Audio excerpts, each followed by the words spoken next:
Trevisan. Save torna a rassicurare: a Venezia voli regolari, nessuna limitazione di rifornimento di carburanti. Il traffico, sostengono i vertici, è persino aumentato rispetto all'anno scorso.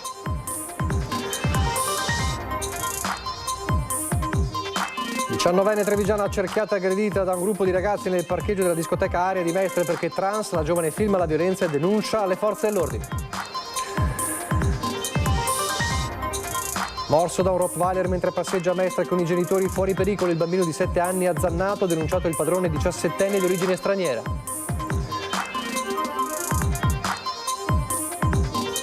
Paura per un panettiere di Favaro che nella notte tra Pasqua e Pasquetta si è svegliato mentre la sua auto andava a fuoco. Non mi spiego il perché del gesto, la rabbia dell'uomo, il malvivente è ripreso dalle telecamere. Sarà dedicato a Salute Natura e Blue Economy il Summit del Mare 2026 della Costa Veneta, in programma a Rosolina.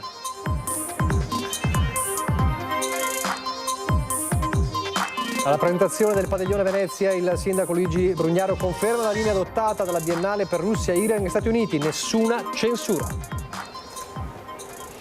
Telespettatori di Antenna 3, buonasera e ben ritrovati. Il telegiornale di Venezia, e dunque c'è la tensione internazionale in primo piano e i suoi effetti ovviamente non solo militari ma anche economici a nord-est. Abbiamo raccontato nel telegiornale del Veneto le parole del ministro della difesa Guido Crosetto per quanto riguarda anche la base a nord-est, la base di Aviano in particolare. Tutto questo mentre si attende con il fiato sospeso la fine dell'ultimatum lanciato da Trump all'Iran, ultimatum che scade alle 20 ore di Washington, alle 2 di notte ora italiana. Le parole di Trump pesantissime di queste ore: stanotte un'intera civiltà morirà. La Casa Bianca però si affretta a sottolineare: non useremo armi nucleari. Lo spettro, la situazione è davvero sconvolgente, comunque è davvero drammatica e problematica. E poi lo sappiamo, c'è lo spettro dall'altra parte dal punto di vista economico del lockdown energetico, questo molto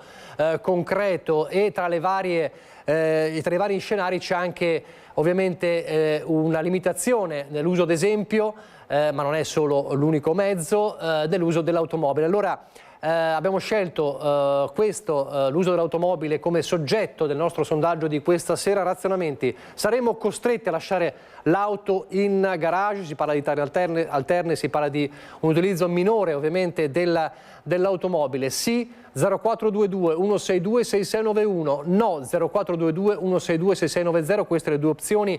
Telefonata come sempre gratuita, e continuate, lo state già facendo, a dire la vostra anche nelle successive edizioni dei telegiornali e nella prima parte di Ring con il nostro Ferdinando Avarino, e poi vedremo quale sarà la vostra opinione su questa situazione che, lo sapete, riguarda anche gli aeroporti, riguarda gli aerei. C'è chi sventola anche lo spettro di aerei a terra da maggio, ma da sabato, da quando si è cominciato a parlare di razionamento dei carburanti negli aeroporti, fin da subito Save ha cercato di tranquillizzare per quanto riguarda la situazione negli aeroporti, ad esempio di Venezia e di Treviso, ed è un punto fermo anche oggi da parte di Save, che fa il punto sull'oggi. E allora vediamo com'è la situazione.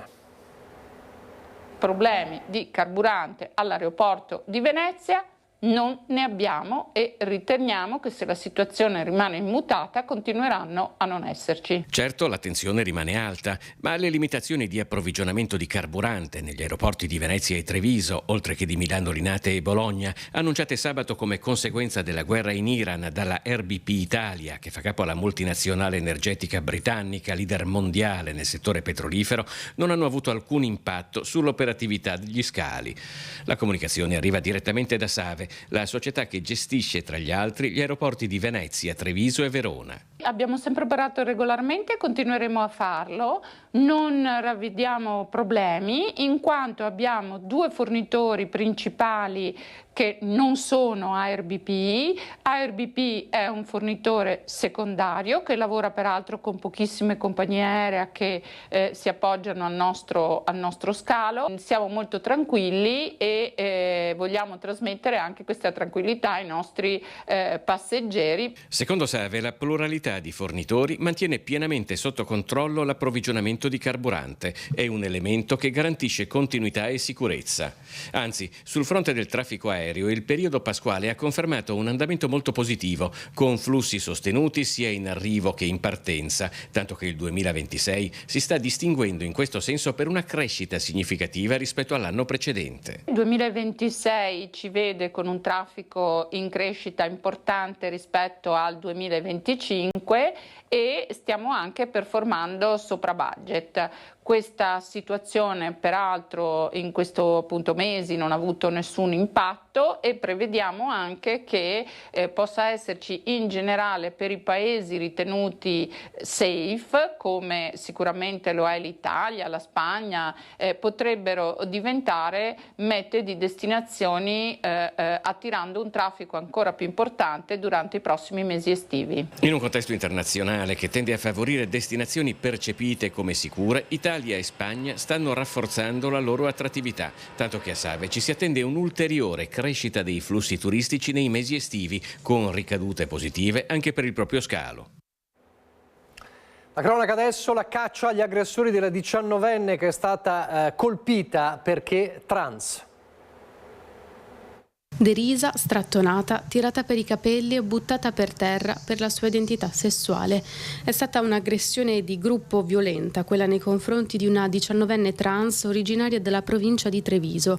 La giovane era andata alla discoteca Area City di Mestre per la serata evento di Chadia Rodriguez, rapper italo-marocchina. Secondo quanto raccontato dalla ragazza, gli insulti sarebbero iniziati già all'interno della discoteca. È stato nell'area fumatori. Il primo incontro ravvicinato con una decina di ragazzi che l'hanno prima strattonata, poi tirata per i capelli e fatta cadere a terra. Lì il furto della sua sigaretta elettronica. Ma con il passare delle ore la tensione sarebbe aumentata, tanto che al momento dell'uscita dal locale, nel parcheggio privo di telecamere, un gruppo più numeroso, circa una trentina di ragazzi, secondo la giovane, avrebbe accerchiato e aggredito lei e le sue amiche con spintoni, calci e insulti. Le vittime sono riuscite a documentare parte dell'accaduto con il proprio cellulare. Sul posto la polizia, ma gli aggressori al momento si erano già allontanati. È stato invece rintracciato il proprietario 17enne del Rottweiler che ha aggredito un bimbo di 7 anni a Mestre. Fortunatamente il bimbo è fuori pericolo. Un morso violento ma che non ha leso arterie o nervi. Il bambino è ferito, sta bene, la prognosi è di pochi giorni. Poteva succedere il peggio al bimbo di 7 anni azzannato mentre era a passeggio con la sua famiglia in via Cavallotti a Mestre. Il Rottweiler di un 17enne di origine straniera è fuggito al controllo del padrone e questione di attimi ha azzannato il piccolo di 7 anni al braccio sinistro. Da subito le condizioni del piccolo sembravano gravi, per questo i genitori hanno chiamato i soccorsi che hanno trasferito il bimbo all'ospedale di Mestre, dove tuttora resta sotto osservazione. Sul posto anche la polizia locale per le indagini del caso. Il padrone del cane non si era infatti fermato al momento dell'aggressione, ma è stato rintracciato e successivamente denunciato dagli agenti. Da Mestre, poca distanza a Favaro, un attacco incendiario che inquieta. Si vede chiaramente un individuo che entra alle 2:28, poi si vede un bagliore che proviene dal cortile e successivamente questa persona che esce e scappa. Ha appiccato così fuoco alla Panda del panettiere di Favaro Veneto, l'individuo catturato dalle telecamere di videosorveglianza del vicino di casa. Una strada centrale, quella dove da 73 anni Massimiliano Alpanificio, ereditato prima dal nonno, poi dal padre, vive nel retro della bottega proprio sopra a dove parcheggia solitamente la sua auto. Erano circa le 2:30 della notte tra Pasqua e Pasquetta quando l'uomo da solo apre il gancio che chiude il cancello e si fa strada verso l'auto. Apro un balcone e vedo che ci sono delle fiamme che vengono fuori dalla mia auto e quindi chiamo i pompieri che poi sono arrivati anche i poliziotti. Sul fatto indaga la polizia che starebbe stringendo il cerchio attorno all'identità del malvivente. Massimiliano però ancora non si spiega il perché del gesto violento. Vorrei proprio saperlo. Perché non so, non saprei dire. Io faccio il mio lavoro e non so, non ho problemi, non penso di avere problemi con qualcuno, per cui non so. Comunque non ho la minima idea di cosa possa avere scatenato un gesto del genere. Ingenti i danni causati non solo all'auto ma anche alla struttura, solo una questione di tempo, quella che ha scongiurato che le fiamme non invadessero anche la casa. Ci sono anche dei danni, soprattutto all'abitazione dei vicini, per cui così. La sensazione è di insicurezza, perché c'è una persona libera che può fare queste cose e può anche farle da qualche altra parte. Nel Comunale di Venezia la presentazione della lista di Fratelli d'Italia, quindi siamo nel centrodestra.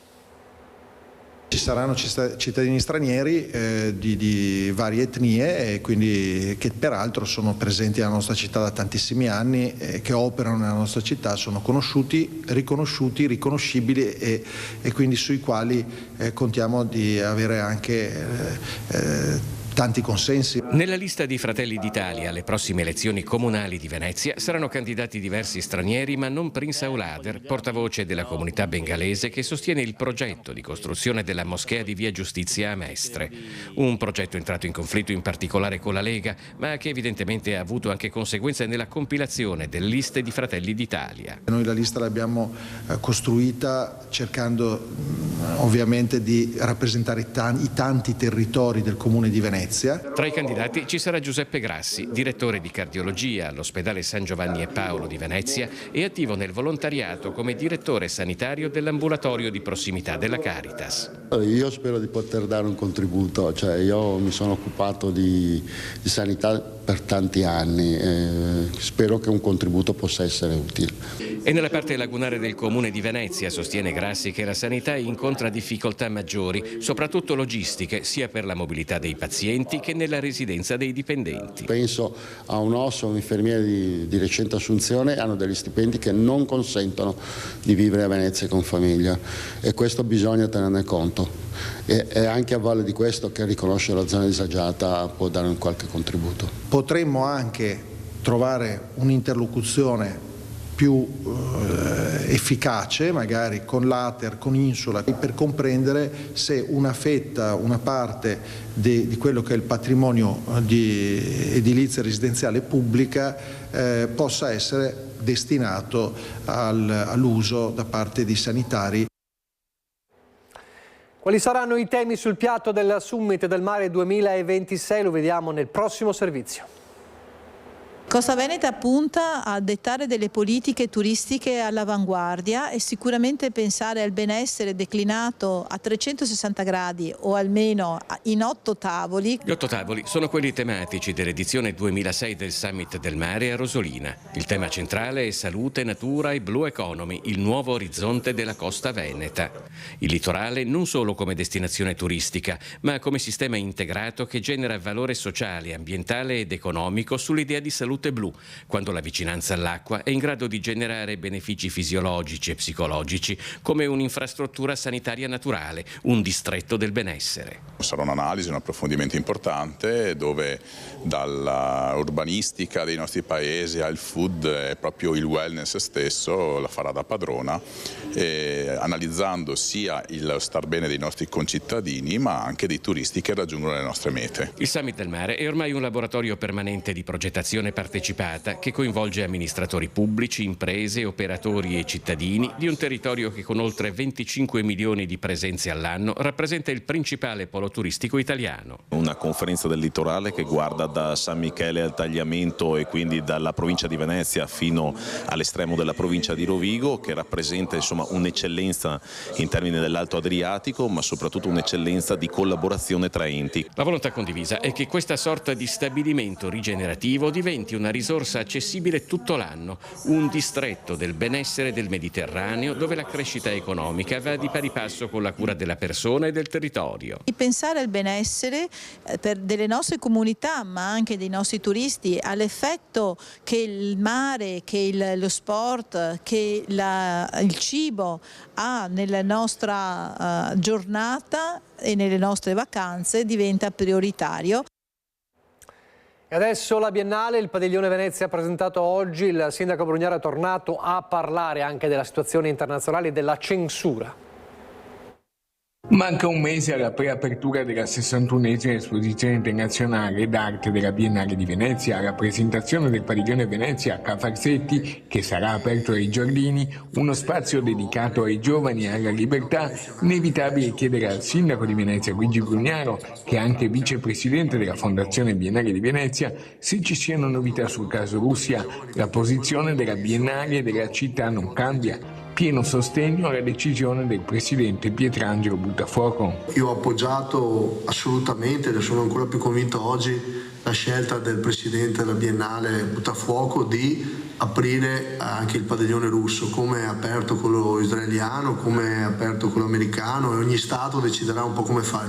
Poi ci si può sempre mettere la teologia se qualcuno vuol venire o no a fare, noi saremo molto attenti che non si faccia nessun tipo di propaganda, ma l'arte è un'altra cosa, silenziare gli artisti, silenziare il pensiero, silenziare le esperienze e le emozioni è un errore che l'Occidente rischierebbe di pagare caro. Noi non siamo la Russia, non siamo la Cina, non siamo i sistemi totalitari, siamo delle libertà dove le persone liberamente scelgono di essere liberi. La curatrice del padiglione Venezia, Giovanna Zavotti, anticipa alcuni aspetti di quello che si troverà nel padiglione e del progetto intitolato Note persistenti. L'idea, il senso di questo progetto è voler guardare, come ci chiede il titolo della Biennale in minor key, ascoltare Venezia e guardarla da altri punti di vista. Perciò abbiamo chiesto di guardare agli artisti, di essere per noi canali per sintonizzarci in alcune parti di Venezia che non riusciamo magari a vedere o ad ascoltare. Vi lascio al meteo e poi c'è il telegiornale di Treviso, fra poco.